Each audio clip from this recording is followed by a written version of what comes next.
Hi, welcome to The Reluctant Chef. I'm Sue Moulton, your Pampered Chef consultant, and today we are going to try something new, no surprise.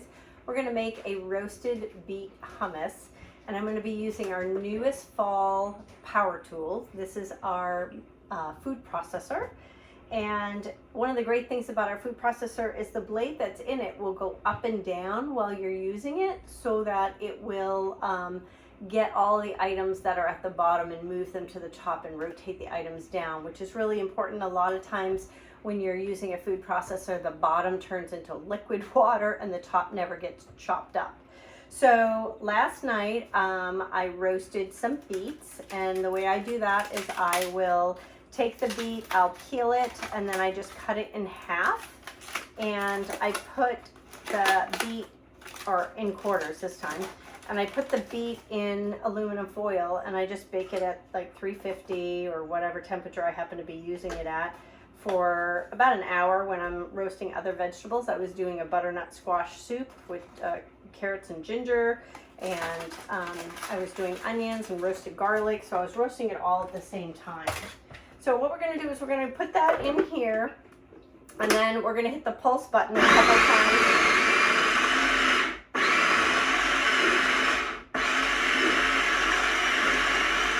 I don't know, you probably can't see the blades going up and down, which is great. I'm going to just pull this off here and just make sure I got all the sides tamped down. Now, then the next step, I just want to pull my, there we go.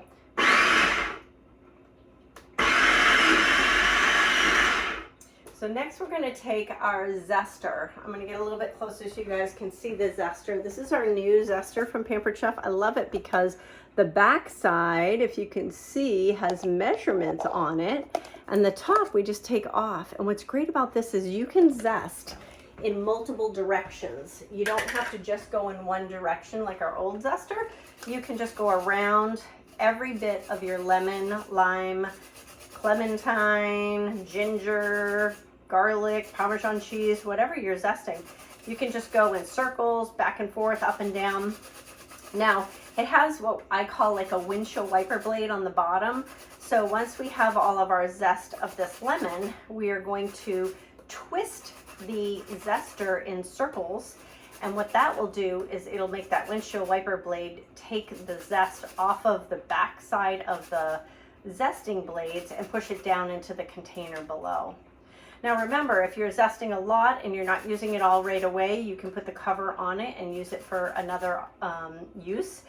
I always recommend that if you're putting lemons in tea or in iced tea or lemonade or just any type of beverage like a lemon martini, zest your lemons first, because you can freeze that and use that in like a blueberry lemon scone or a coffee cake, whatever it is that you need. So then we're just going to twist like this.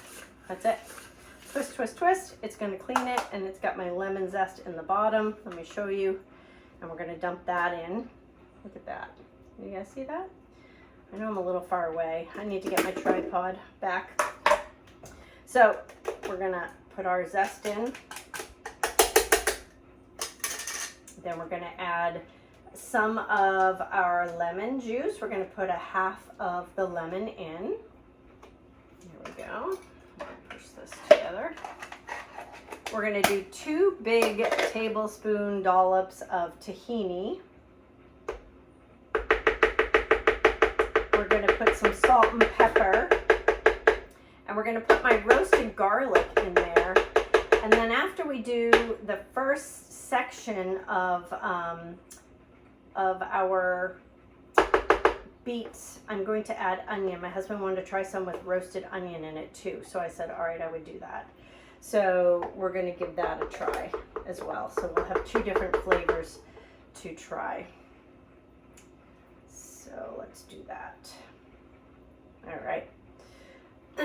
So let me zest our lemon.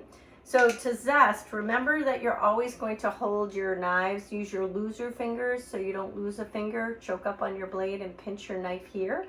And you're going to make a bridge with your hand so that your onion or your lemon or your clementine, anything that is round, doesn't actually roll and the knife slip and cut you. When you're using our citrus press, remember that you put it in so that the bump is facing up, because this is going to invert it inside out. And you usually get about 1/4 of a cup of lemon juice out of 1 lemon. So this is probably 1/8 of a cup or so. And all the seeds will end up being in here. So you're good to go. I compost, so we'll stick that right over here in the compost. Next, I want to add our chickpeas, and these are my roasted garlic, so we'll put that in. And for the chickpeas, we're going to use our Easy Smooth Edge can opener, which goes to the top of the can. It doesn't go on the side. So you stick it onto the top, and as soon as you click it once, it'll grab it so that you actually can like pick up the can. And then you're going to go around all the way until it gets easy or you hear a little click.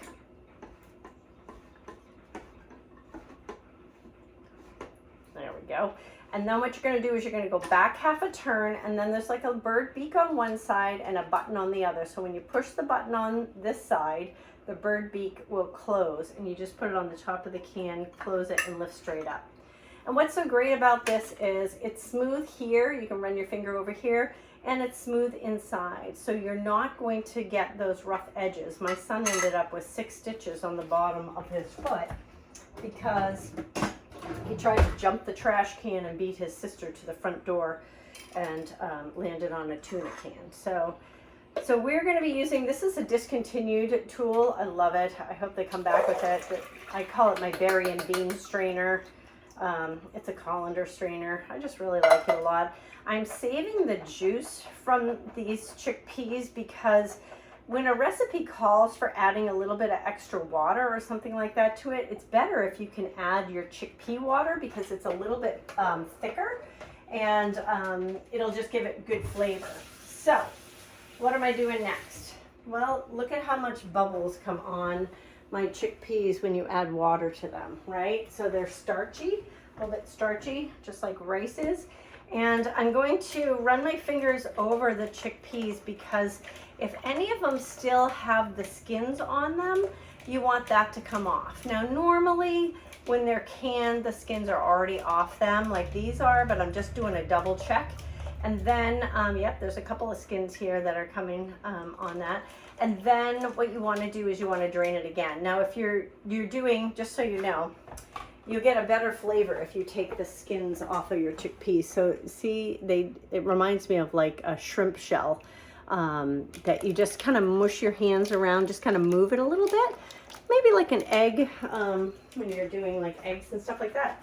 And that way you'll be able to get all of the shells out. So let me just drain this here again, and then I can pick out the shells pretty easily here. And we're going to add this whole 15-ounce can to the blender as well. So let's see. Yeah, most of these came off.